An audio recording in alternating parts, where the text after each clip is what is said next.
En 1956, Daniel Vérin, jeune instituteur français né en Algérie, prend fait et cause pour la révolution algérienne et s'engage dans le FLN, puis dans l'armée de libération nationale. Il est alors considéré comme un insoumis par l'État français, qui le recherche activement. À la fin de la guerre d'indépendance, Daniel, devenu Ali, est un citoyen algérien. Les autorités du pays l'envoient aux États-Unis pour parfaire sa formation. 3 ans plus tard, il se voit refuser son retour en Algérie. Devenu apatride, il finit par obtenir la nationalité américaine. Comment en est-il arrivé là ? Pourquoi sa vie a-t-elle basculé ? Comment Daniel est-il devenu Ali, le Moudjahid ? Aujourd'hui, les révolutions du printemps arabe viennent lui rappeler les combats de sa jeunesse.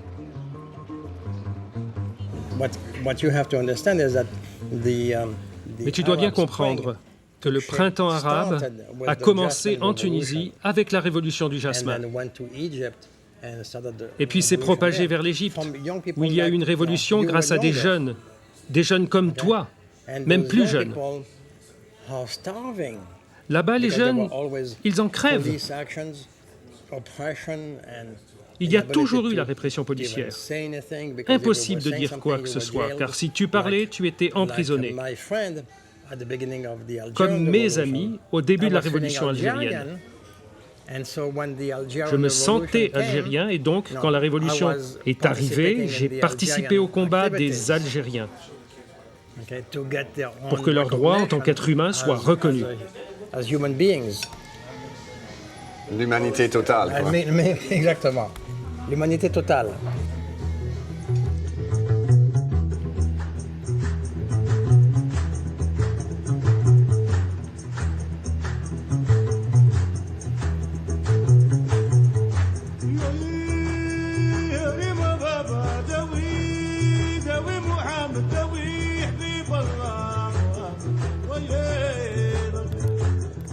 Un peu avant que l'Algérie ne célèbre en 2012 le 50e anniversaire de son indépendance, Daniel revient sur sa terre, son pays, sa patrie.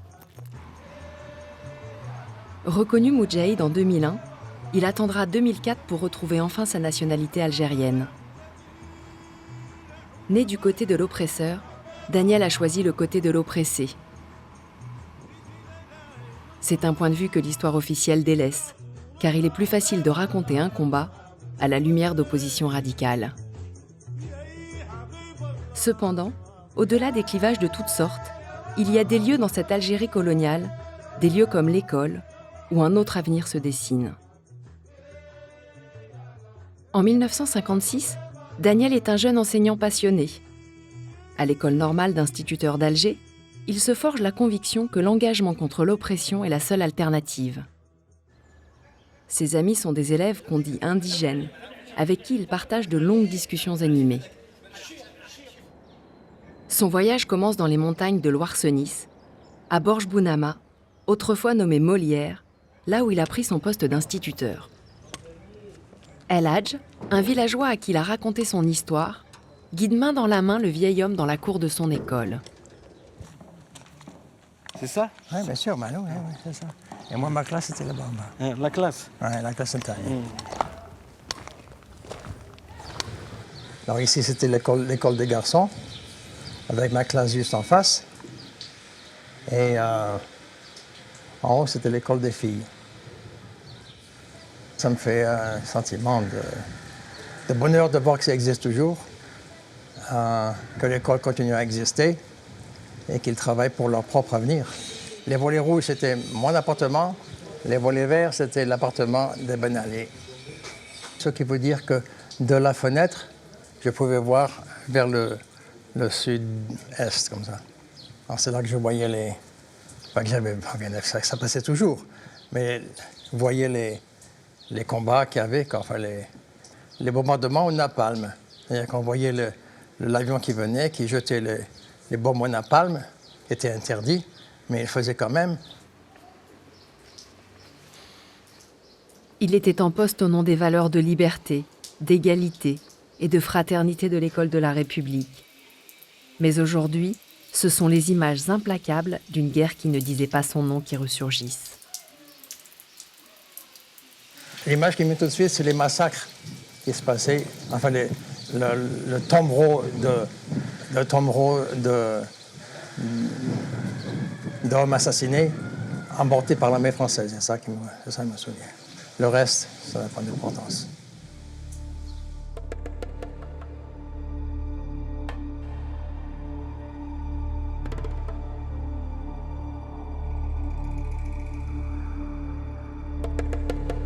C'est le temps des choix.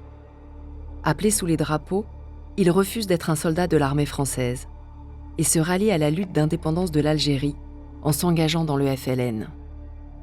Quand j'ai vu ça, moi j'ai dit, on ne peut pas être neutre. Oui. On est soit avec eux ou là contre eux. Daniel, rebaptisé Ali, va déjouer la surveillance des autorités militaires.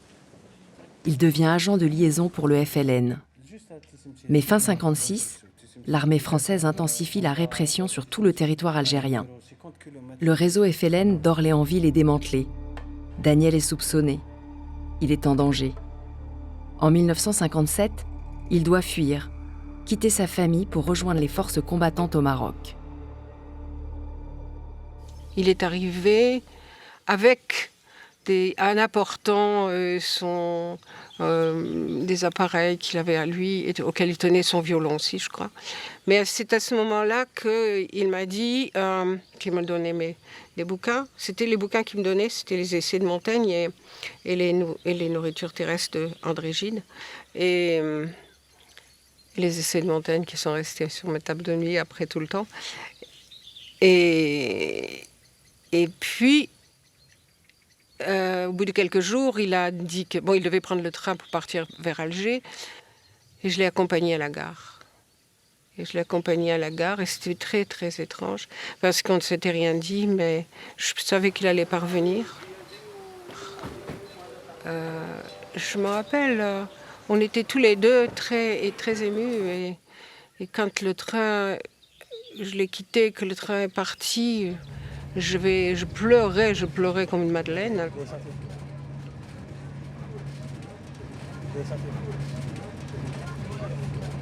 En avril 1957, dans le train qui l'emmène d'Oran à Alger, Daniel ne sait pas encore que c'est sa vie entière qu'il quitte. Son métier d'instituteur, ainsi que toute sa famille, qu'il ne reverra que plusieurs dizaines d'années plus tard. Son engagement pour l'Algérie algérienne, il va le payer au prix fort. Mesdames et messieurs, bonjour et bienvenue à bord du Corail des Roses numéro 1701 à destination de Toulouse-Matabiau. Il desservira les gares des Hommes, Orléans, Châteauroux, Limoges. 50 ans plus tard, un autre train le ramène vers sa famille, dans la campagne française.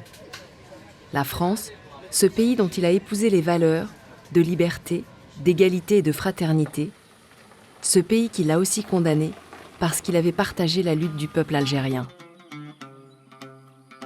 Après une aussi longue séparation, il retrouve ses proches.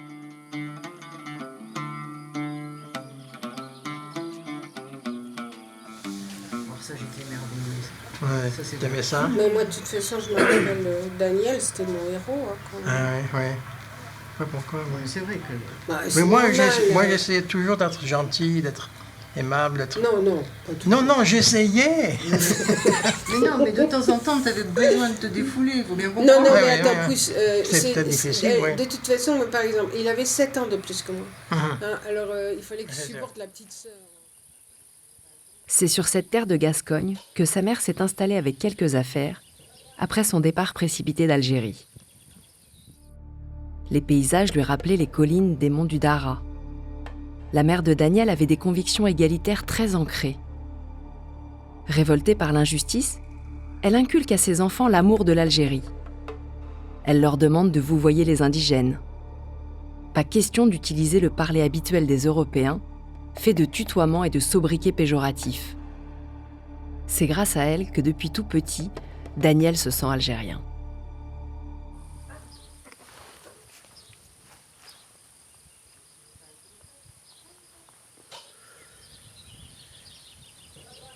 Son grand-père maternel, venu de France pour faire la guerre de pacification, lui avait raconté les exactions, sa culpabilité et les souvenirs atroces qui le hantaient jour après jour.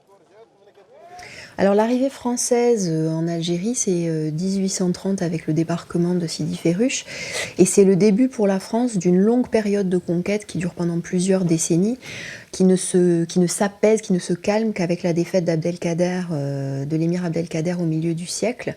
Et par la suite, il y a encore un certain nombre de grosses insurrections de la population dite indigène, notamment l'insurrection de 1871, qui conduit à envoyer sans cesse davantage de soldats français pour réprimer ces insurrections, pour mener ce qu'on appelait déjà des opérations de pacification, des campagnes de pacification. Et en même temps que c'est une opération de conquête militaire, c'est aussi un moment de colonisation. C'est-à-dire que très rapidement, on a des gens venus de France qui s'installent en Algérie, qui créent des villages. Et également un certain nombre d'Italiens, de Maltais, d'Espagnols, de gens des Baléares qui viennent et s'installent en Algérie. On pense environ 200 000 Européens en Algérie en 1865, au moment où une loi fait de tous ces Européens des gens de nationalité française. Et il crée des villages avec des noms qui sont assez en déconnexion de ce qu'on imagine de l'Algérie. Inkerman, parce que c'est la guerre de Crimée à ce moment-là, Saint-Jean-Petit-Bon, Molière, qui sont ces villages de colonisation. Et de l'autre côté, on a la population dite indigène, qui devient également de nationalité française, mais qui ne bénéficie pas des mêmes droits en termes de citoyenneté, et qui est constamment assujettie à ce qu'on appelle le code de l'indigénat, qui est un régime donc de traitement inégalitaire par rapport à la population considérée comme citoyenne française de plein droit.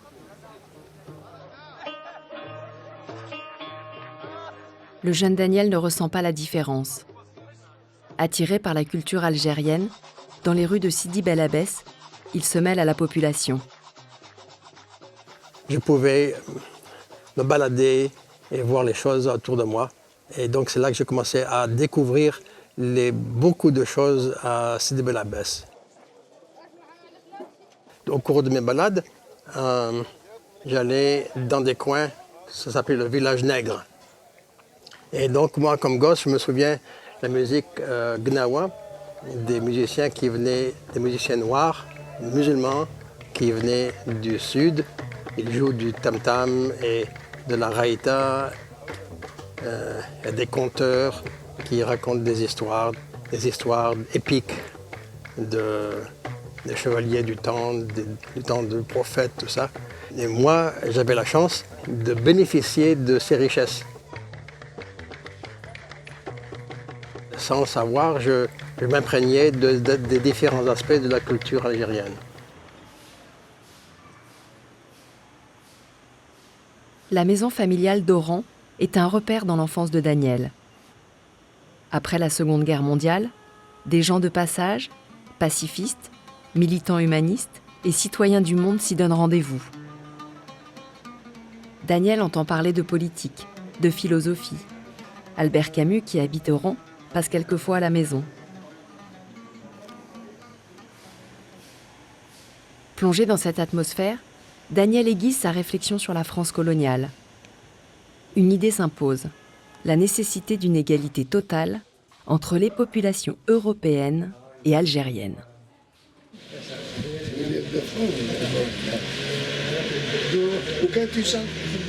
J'avais été comme gosse et ensuite comme jeune adolescent, puis adolescent. J'étais influencé par mon oncle Jacques, qui était très impliqué dans des activités de formation de jeunes, d'éducation populaire, de théâtre, d'activités sportives. Et mon oncle m'invitait à participer aux activités pour la formation des jeunes. Et dans ce cas-là, c'était des jeunes algériens.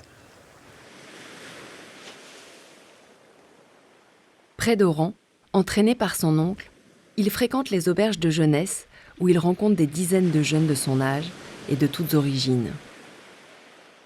À travers les jeux, la plage, le foot, le théâtre, il découvre le plaisir de vivre ensemble.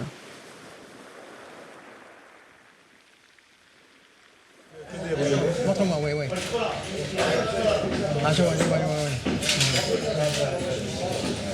j'étais gosse. Et ma grand-mère a fait construire cette auberge de jeunesse à Christelle. Alors il y avait toujours beaucoup de jeunes. Et parmi ces jeunes-là, il y avait Béber Wahed Menhoum, c'est un des jeunes. Et alors Béber, plus tard, quand j'étais plus grand, je me suis rendu compte que Béber, c'était Albert Camus. Camus était l'ami donc direct de Jacques, de mon oncle Jacques, et je le voyais parfois, et on s'amusait, on allait nager ou bien des choses comme ça. Et ensuite, c'est par la suite que, surtout lorsque j'ai commencé à lire ses écrits, que j'ai compris qui il était. Mais donc c'était un facteur fort dans ma formation. Donc moi je lisais ça avec grand intérêt parce que j'essayais de comprendre les contradictions qui existaient entre la société française du temps et la société algérienne, qui étaient toutes deux vraiment de qualité égale au point de vue humain, mais n'avaient pas des droits similaires. Ah oui, mais avant c'était une porte jaune, c'est ça que je te dis. Oran, la ville de son adolescence. Peu à peu, les souvenirs reviennent. Il arpente avec Bardad, un jeune oranais d'une vingtaine d'années, la rue d'Arzeux. Il retrouve la porte de l'immeuble où habitait Albert Camus. Ah non, c'était ici même, tu vois.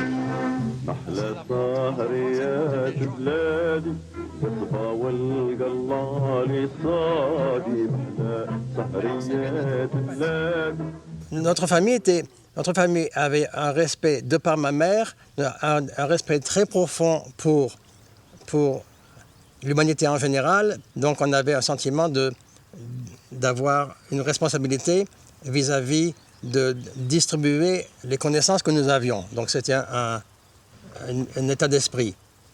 J'avais pris la décision d'être instituteur, de devenir instituteur. J'étais à cette époque-là au lycée La Mauricière à Oran et j'ai choisi de passer le concours pour l'école normale. Et j'ai vraiment eu la chance d'être envoyé à l'école normale de Bouzaria. Et à l'école normale de Bouzaria, le but était effectivement de faire pénétrer l'éducation française et l'esprit civilisationnel de la France dans les milieux ruraux éloignés qu'on appelait le bled. On était formés dans le but d'aller dans les petits villages et de enseigner la France.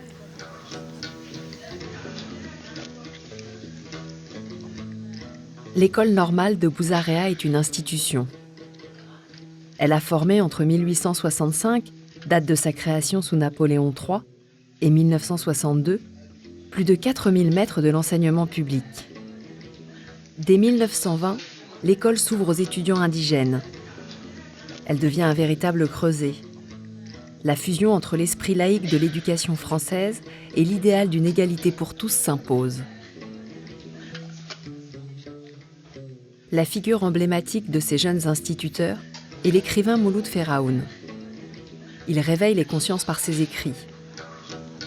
Sa liberté de parole lui coûtera la vie. Il sera assassiné par l'OAS quelques jours avant la fin de la guerre d'Algérie. Alors, ce qui est intéressant avec ces instituteurs, c'est qu'ils ont en même temps un engagement qui est un engagement politique. Ils s'inscrivent dans la continuité du mouvement jeune algérien, un mouvement qui se crée au début du siècle, et ils s'y intègrent avec une revendication très très forte d'égalité. C'est-à-dire qu'ils sont acculturés aux valeurs de la République, ils sont acculturés à la langue française qu'ils maîtrisent parfaitement, et leur revendication politique est une revendication d'égalité pour la population indigène de l'Algérie. Cette revendication d'égalité très forte, elle est extrêmement subversive pour l'époque. Et d'ailleurs, ils encourent une hostilité très très grande de la part des représentants politiques de la population française d'Algérie. Parmi les élèves qui viennent nourrir aux côtés de Mouloud Feraoun ce courant de pensée, Chir Jazouli et Chir Mahadi militent pour l'égalité. Mon père qui a fait l'école normale de Bouzaréa, la première année, et qui est entrée la première année où elle a été ouverte à ce qu'on appelait les indigènes, a fini cette école normale à l'âge de 18 ans et il est devenu instituteur. C'était vraiment l'instituteur laïque francophone typique de ce que j'aurais pu lire dans les livres français et qui faisait partie d'une génération qui voulait à tout prix rendre cette dignité. Ils ont essayé d'éveiller les consciences et la lutte qu'il fallait mener contre le système colonial. En étudiant dans l'école française, il y a pour ces instituteurs issus de la population colonisée, il y a une familiarisation très grande avec la France, avec sa géographie, avec ses valeurs, et en même temps une sorte d'estrangement par rapport à l'Algérie. L'Algérie est rendue étrangère. L'arabe, lorsqu'il est enseigné par exemple à l'école, est toujours enseigné comme une langue étrangère. Je suis algérienne, je suis née en Algérie, donc j'ai eu la chance d'aller à l'école. Jamais on ne m'a enseigné la géographie de l'Algérie. On dessinait la carte de France, il fallait connaître le nom de chaque fleuve, etc. Donc, mon propre pays, je ne le connaissais pas. Zora est la fille de Chir Jazouli, qui à l'époque participe activement au mouvement des jeunes instituteurs algériens, prêts à tout pour défendre leurs valeurs et leur identité algérienne. Oui, celle-là, elle est belle, oui.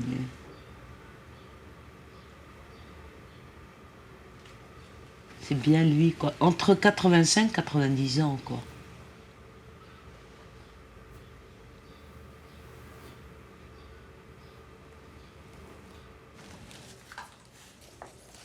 Ceux qui sont sur cette photo ont dû venir d'un peu partout, quoi.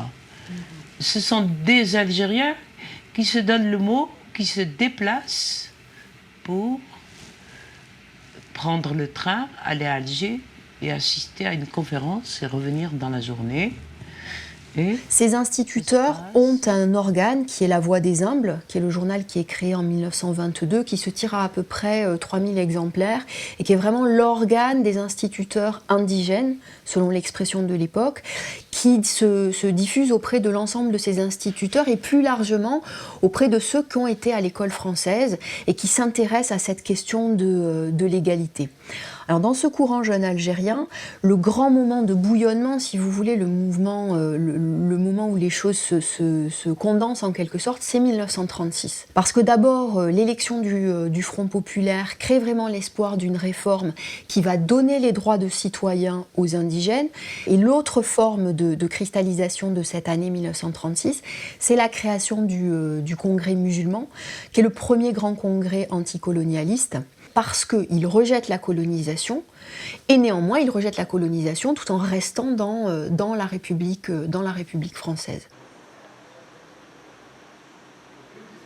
Durant ces 3 années à l'école normale de Bouzaréa, Daniel, l'enfant attiré par la vie algérienne, l'adolescent influencé par les courants pacifistes et humanistes, devient un jeune adulte engagé.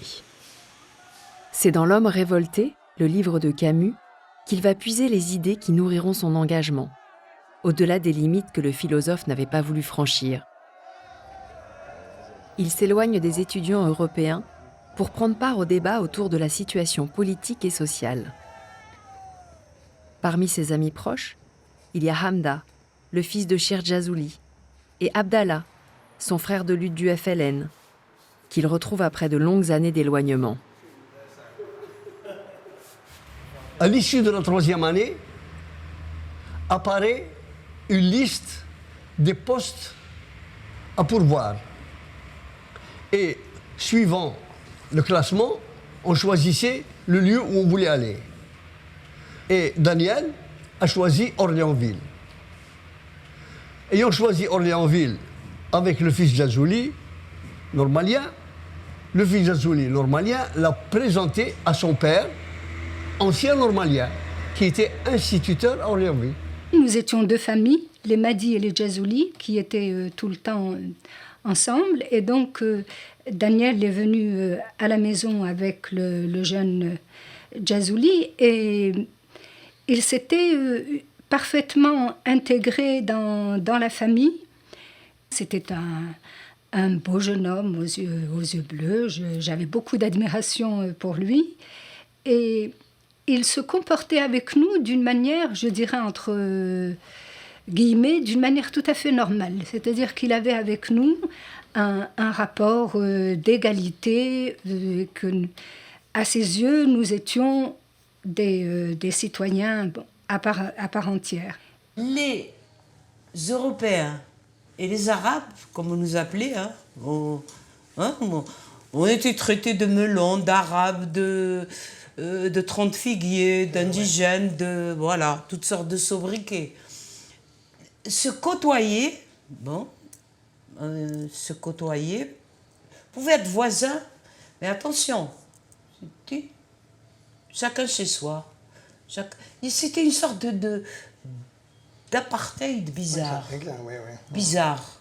Donc, un Européen, prénommé Daniel, qui est là, qui est avec nous au milieu, c'était exceptionnel. Chez les Djazuli, Daniel trouve une famille. Dans les mois précédents, Orléansville a subi un fort tremblement de terre. Daniel et ses amis instituteurs s'installent dans une petite baraque. Ils jouent aux cartes, ils écoutent de la musique. Shir Djazuli et Shir Mahadi, les deux enseignants expérimentés, sont leurs mentors. Tous deux sont des révolutionnaires. L'un est un penseur intègre et l'autre un homme d'action.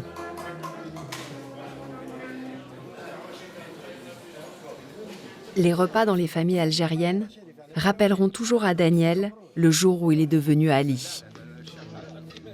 Ce matin-là, la maison était en effervescence. Un repas de fête, un couscous, se préparait en l'honneur de celui qu'on appelait encore Daniel.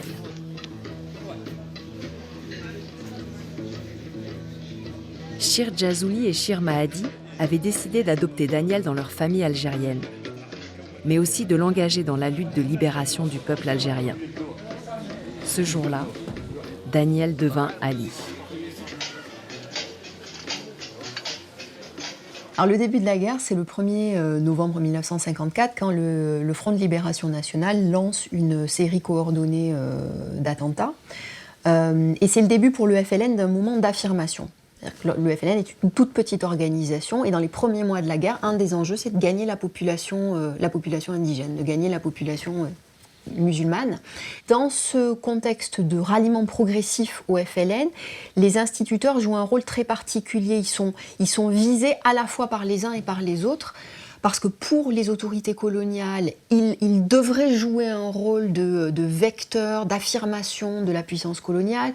De l'autre côté, leur acquisition des valeurs d'égalité, leur rejet de la colonisation qui date maintenant de plusieurs décennies, les pousse vraiment à être très nettement anticolonialistes et donc à s'interroger sur la possibilité d'un ralliement avec le FLN, parce que le FLN apporte un certain nombre de réponses, un certain nombre de possibilités de mettre fin à la colonisation, d'aller vers l'indépendance. Le soulèvement a commencé le 1er novembre 1954 et je crois que quelques mois après, mon père a été contacté par le FLN pour former le réseau d'Al-Asnam, Orléansville, enfin qui est aujourd'hui Schleuf, et donc il a formé ce réseau, il l'a développé pendant 2 ans, jusqu'en 1956, et personne n'aurait jamais pu imaginer que M.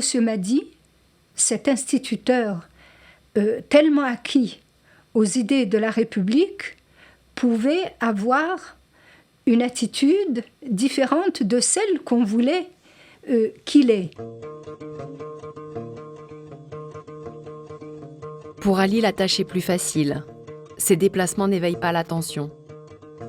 Alors il entre progressivement dans l'action, au service de la cellule FLN d'Orléansville. En septembre 1956, il prend son poste à Molières, dans les monts de Loire-Senisse.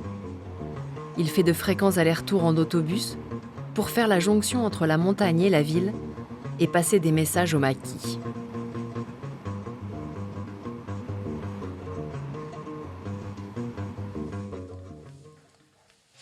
Tu étais mon instituteur. Je vais te dire ça. En quelle année? Attends. En 56 année scolaire, 56-57. Monsieur Vera. Ah ouais. J'étais en cours élémentaire 1. Tu te souviens, mon oncle, il était directeur de l'école de Molière. Bien sûr, oui. Cheikh Ben Ali, oui. Il venait d'arriver d'Orléansville et je t'ai vu descendre de la voiture. Ouais. Et j'ai un souvenir précis de ce jour-là. Ah bon? Parce que, je vais te dire pourquoi. Ouais. Parce que enfin mon instituteur était arrivé. Ouais. Pourquoi tu es venu à Molière? Oui. Comment se fait-il que tu sois venu à Molière? Parce que, voilà, étant adopté par la famille Jazuli, Jazuli m'a dit que c'était un ensemble, une nébuleuse, était adopté par eux. Alors, de fil en aiguille, ils m'ont induit dans la Révolution. Oui. Et ensuite, Cheikh Mahdi m'avait demandé de prendre poste à Molière. Alors, donc, j'ai manifesté ma décision d'aller à Molière au lieu d'aller n'importe où, quoi. Oui. Et alors, le but, c'était que je sois agent de liaison entre Molière, donc le maquis, et Orléansville.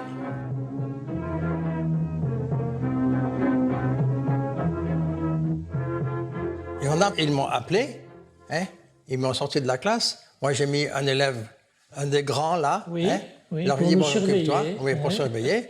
Et on est allé à pied, donc de l'école, jusqu'à la gendarmerie, à l'entrée du village. Oui. Voilà. Alors, il me dit, Monsieur Vérin, vous faites un pas à droite, un pas à gauche, on vous descend.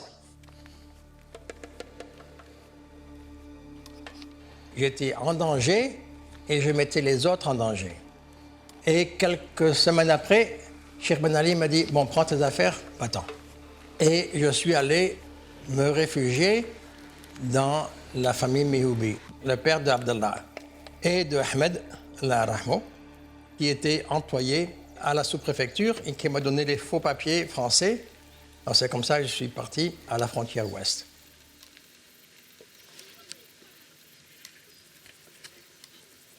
L'organisation du FLN s'accroît donc au fil de la guerre et une étape importante, c'est ce congrès de la Soumam de l'été 1956, durant lequel le FLN se dote d'une structure et de textes politiques très, très importants. Ça veut dire aussi que du point de vue de l'organisation du FLN, il y a un changement considérable.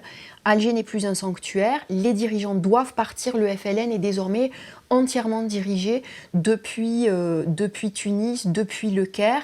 Et c'est pour ça qu'on a cette noria permanente de militants ou de combattants de l'ALN qui quittent l'Algérie pour essayer de rejoindre la Tunisie ou qui sortent par le Maroc pour tenter de ramener de l'armement, des consignes, de l'information pour continuer à mener la guerre sur le territoire, alors même que la direction du FLN est située à l'extérieur.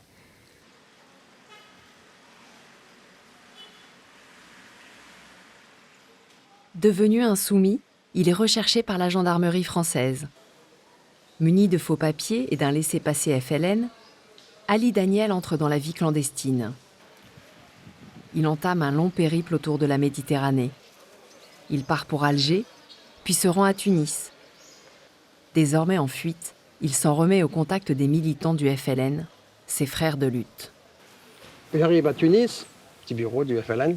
Alors, un des gars m'a demandé, bon voilà, c'est bien gentil, est-ce que tu es prêt à aller tuer quelqu'un à Constantine? Alors moi j'ai dit non, moi je ne veux pas faire ça. Ils m'ont donc donné un laissez-passer pour que j'aille de Tunis à Tanger. Et c'était à moi de décider comment y aller. De Tunis, je vais par bateau à Palerme, Palerme, Naples, Naples, Rome, Rome, Madrid, Madrid, Ceuta, Ceuta, Tanger. Et alors là, à Tanger, j'arrive et je me mets en contact de nouveau avec le gars FLN de Tanger. Et un jour, je reçois un télégramme de Tanger. C'est Daniel qui m'envoie un télégramme. Il me dit, je veux rejoindre le maquis. Moi, j'ai présenté le télégramme à l'organisation. Ils m'ont dit, tu peux le faire venir. Il est venu. Donc c'est à ce moment-là qu'il est chez moi, à Oujda. Donc, avant d'aller au maquis, n'importe qui ne pouvait pas aller au maquis. Ils lui ont donné un syndicat d'initiative. Il avait comme rôle de jouer l'espion. il est venu me voir et il m'a dit ce profil ne me convient pas. De quoi on a besoin? Il dit on a besoin de quelqu'un dans les télécommunications. Qu'est-ce qu'il fait? Il a signé le contrat avec l'enseignement, il a enseigné des élèves d'Oujda et avec le pécule, il a acheté tous les appareils pour faire une formation dans les télécommunications. Et alors, il était dans la chambre de mon père et de ma mère, il y avait tous les appareils, il a fait une révision de maths rapide et il s'est préparé à cette fonction. Quand il a terminé, on lui a dit, il a dit voilà, je suis prêt, je veux rentrer. Moi, je suis un ancien footballeur, comme quelqu'un qui veut jouer en première. Ouais. Il faisait tout pour rejoindre le maquis. Nuit et jour, il apprenait des choses dans l'électronique pour qu'il puisse être accepté dans l'équipe qui, plus tard, allait devenir le MALG. Le MALG, c'est le ministère de l'Armement et des Liaisons Générales du gouvernement provisoire algérien. À sa tête, Boussouf, génie de l'organisation, transforme l'ALN, l'Armée de Libération Nationale, en une armée moderne. Un corps de jeunes étudiants est formé en un temps record pour exploiter les renseignements stratégiques. L'utilisation de la radio change la donne pour les maquis. Au Maroc, Ali Daniel décide de tout faire pour rejoindre l'ALN. Alors, moi, je demandais toujours, et ça commençait à m'empoisonner de ne pas être accepté. Alors, j'ai dit à mon chef de cellule, Cassie, il a dit, bon, si ça continue comme ça, moi, je vais faire la grève de la faim. Alors, il m'a dit, ah non, ça, c'est une activité anti-révolutionnaire, et c'est pas, il ne faut pas faire ça, c'est pas quelque chose qu'il faut faire, et ne le fais pas. Et moi, j'ai dit, oui, je vais le faire. Je buvais, mais je ne mangeais pas pendant un peu moins d'une semaine. Et à la fin de la semaine, Cassie est venu me voir et il m'a dit, bon, voilà, on t'a accepté.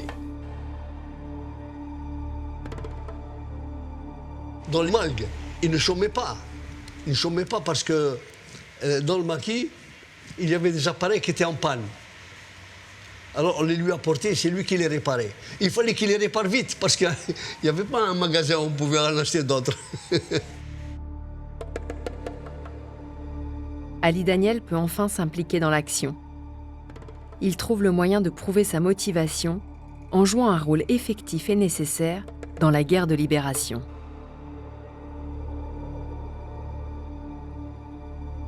Je suis devenu technicien à la radio de l'Algérie.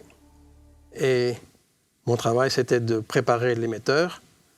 Ce que nous faisions, c'était remonter le moral des Algériens et combattre l'action psychologique de l'armée française. C'était comme une espèce de bataille des ondes.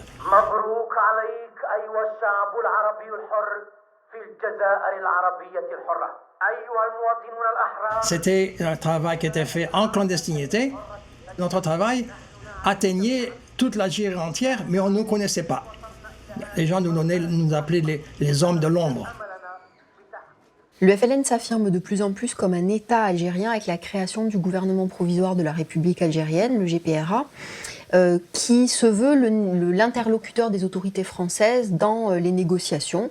Négociations qui sont d'abord secrètes, qui deviennent de plus en plus structurées et qui mènent progressivement aux 2 rencontres d'Évian en 1961 et ensuite en mars 1962.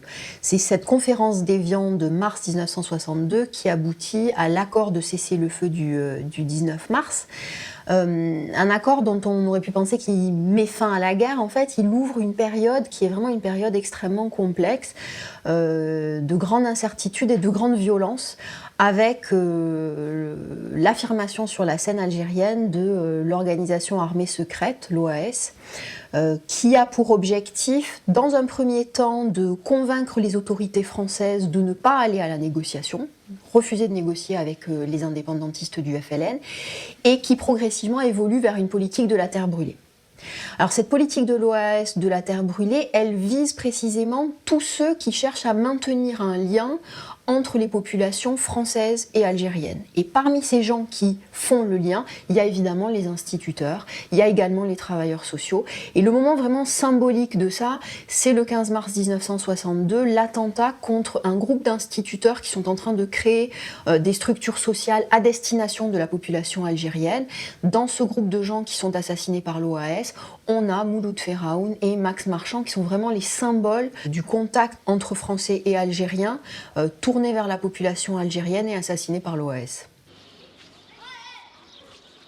Ali Daniel a abandonné son travail d'instituteur pour devenir technicien radio dans les rangs du MALG. À la même époque, d'autres enseignants prennent la relève de son combat pour l'éducation des campagnes. Sa sœur Hélène fait partie de ceux-là et enseigne dans le petit village de Christelle, tout près d'Oran. L'OAS nous a interdit aux instituteurs de rester dans les villages algériens. Donc il fallait partir, il ne fallait plus qu'il y ait de mélange de populations. Le principe de l'OAS, c'était qu'il fallait faire couper les populations, les séparer. Donc, et comme nous sommes restés, le seul fait de rester au village, on était en danger. On était menacés par l'OAS parce qu'on faisait ce qu'il disait qu'il ne fallait pas faire surtout. Mais un jour, oui, je me suis trouvée dans un guet-apens parce qu'ils savaient que je montais au village européen et parce qu'en fait j'avais une appendicite et j'allais voir le Toubib.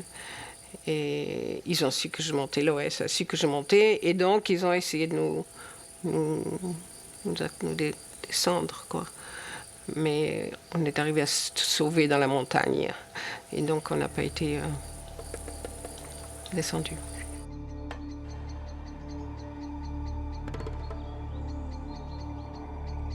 Donc l'indépendance de l'Algérie est célébrée officiellement le 5 juillet 1962 avec un déferlement populaire vraiment difficile à imaginer et qui a marqué tous ceux qui l'ont vécu directement.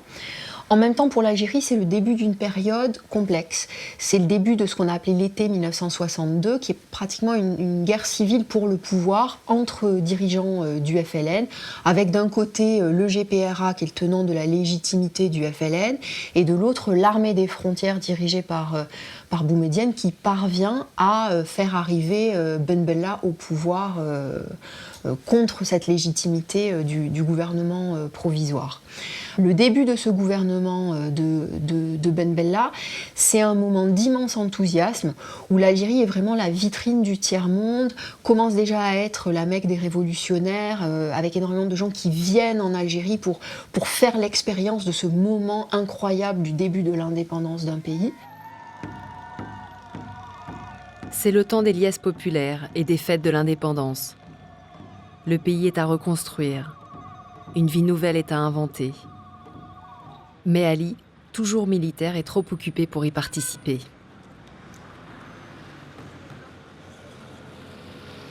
Mon patron, le commandant que j'avais à la radio Anador, était devenu directeur de la radiodiffusion de télévision algérienne. Mon travail, c'était de remettre en place, de réparer les équipements de télévision qui avaient été endommagés par l'OAS. Peu à peu, la vie se normalise. Ali Daniel envisage une existence sereine dans son pays enfin délivré du joug colonial. Mais ses supérieurs ont besoin d'ingénieurs de haut niveau. Et pour qu'il participe à la construction de cette Algérie nouvelle, il lui demande de partir étudier aux États-Unis. Il obéit.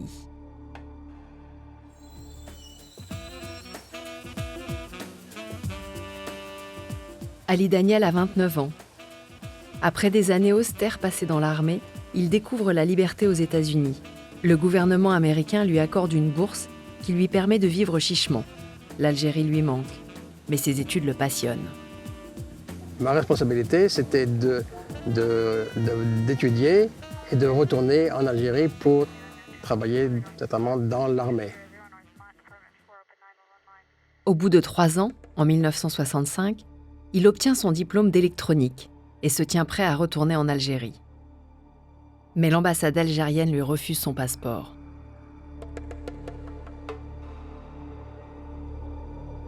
En 1965, l'ambassade algérienne de Washington demande que les étudiants rendent leur passeport pour qu'il soit renouvelé. Et alors moi, je rends mon passeport avec des papiers nécessaires, des photos, les paiements, etc. Donc 1965, c'est le coup d'État du colonel Boumedienne et son arrivée au pouvoir le 19 juin. Donc on a vraiment un moment de durcissement du régime et en même temps un moment de recroquevillement de l'identité nationale sur cette identité arabo-musulmane et donc d'une certaine façon, symboliquement, on va expulser ces Algériens d'origine française avec lesquels on a toujours été en quelque sorte encombrés. Il était de toute évidence qu'ils avaient des ordres de ne pas me donner le passeport.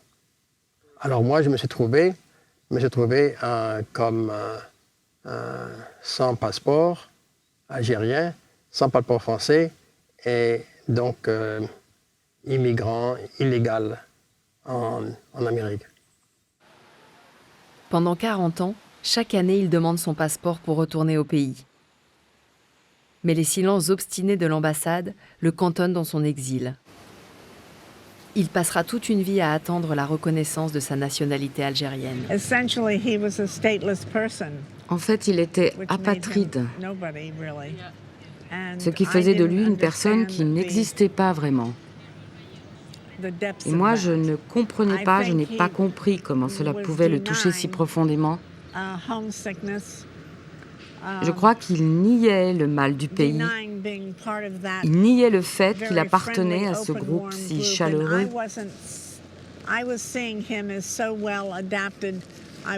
J'avais l'impression qu'il s'était si bien intégré. Je n'ai pas vu la douleur qu'il ressentait. Cette douleur énorme au sujet de son passeport. Et surtout, ce manque total de contact avec le peuple algérien. Daniel, le jeune instituteur de Loire-Nice, celui qui s'est construit Ali, combattant engagé dans l'armée de libération nationale, devient Dan, l'apatride. Il se retrouve projeté dans le flot des travailleurs acharnés de Manhattan. La France le recherche encore. L'Algérie ne veut plus qu'il revienne. L'Amérique généreuse finalement l'accepte, tel qu'il est. Il parvient à s'établir, à fonder une famille. Et au bout de 8 ans, il obtient la nationalité américaine. Dans le destin d'Ali Daniel s'incarnent les grands thèmes de l'œuvre de Camus, ceux d'une époque où lentement bascule l'hégémonie occidentale. Les choix de Daniel ne furent pas des décisions franches et délibérées, mais plutôt des comportements auxquels, selon une sorte d'inévitable penchant, il s'abandonnait et puis persévérait. Il ne revendique rien d'héroïque dans sa posture, rien de singulier dans son parcours, seulement une révolte devant l'injustice. Dan a vraiment des sentiments très forts envers l'Algérie et les Algériens. Il passe beaucoup de temps au téléphone avec ses amis. D'ailleurs, il a un prénom arabe, Ali. À New York, où toutes les différences sont admises, Ali a conservé le lien avec le pays de son cœur. Il s'est fait de nouveaux amis parmi la diaspora algérienne. Tous connaissent son histoire, comment il s'est engagé, comment le pouvoir algérien l'a oublié et comment il en est arrivé là. Ils parlent du passé et du futur de leur terre natale. Avec d'autres experts de la diaspora, il anime un projet dédié à la recherche scientifique en Algérie. Ton aventure, je dirais, ta vie, enfin, insolite et passionnante. Insolite, pourquoi? Parce que, quoi que tu appartenais au cadre, tout ça, mais tu ne cadrais pas bien. Tu n'as tout à fait au cadre.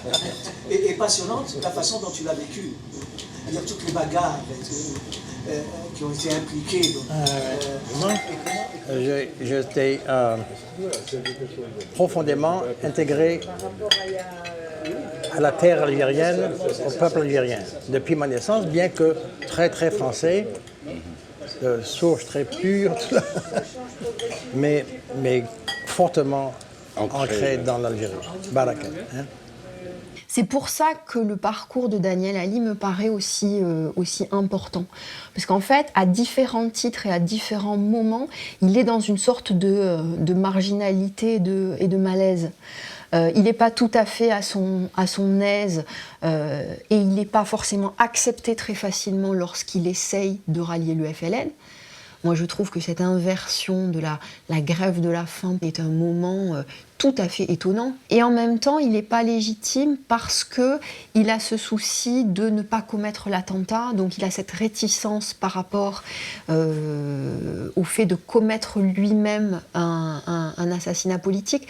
Et en même temps, je trouve qu'il révèle énormément de choses de ce qu'est l'histoire de la construction de l'identité algérienne contre le colonialisme et dans les années qui ont suivi l'indépendance.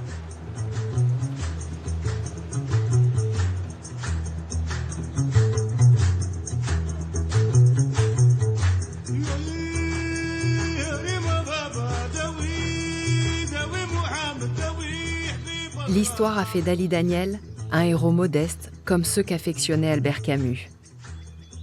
Son attachement à l'Algérie l'a conduit à être finalement éternellement étranger aux siens. Au soir de sa vie, Daniel ne regrette rien. Les soubresauts de l'histoire algérienne l'ont longtemps tenu éloigné de son pays. Mais aujourd'hui, l'Algérie l'a officiellement accepté comme l'un des siens.